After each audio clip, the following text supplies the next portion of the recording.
কি দিয়ে খাচ্ছ? ইলিশ মাছ। থালা তো পুরো পরিষ্কার হয়ে গেল। হুম, কেমন গো ইলিশ মাছটা? এই যে একদম তুলোর মতো, তুলো তুলো। বাবা কেমন খাচ্ছ? ভালো। তোমার একটা মাছ নেবে নাকি? হুম, একটা দাও বাবাকে। না নাও একটা নাও, অনেক মাছ করেছি। তোকে দেবো? না, এত বড় মাছ দিলাম।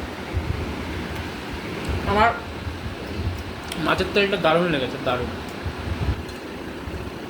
দুটো এনেছি, একটা রেখে দিয়েছি আর একটা একদিন করবো। আজকে একটা করলাম আর একটা কালকে করবো। কালকে হোক বলো।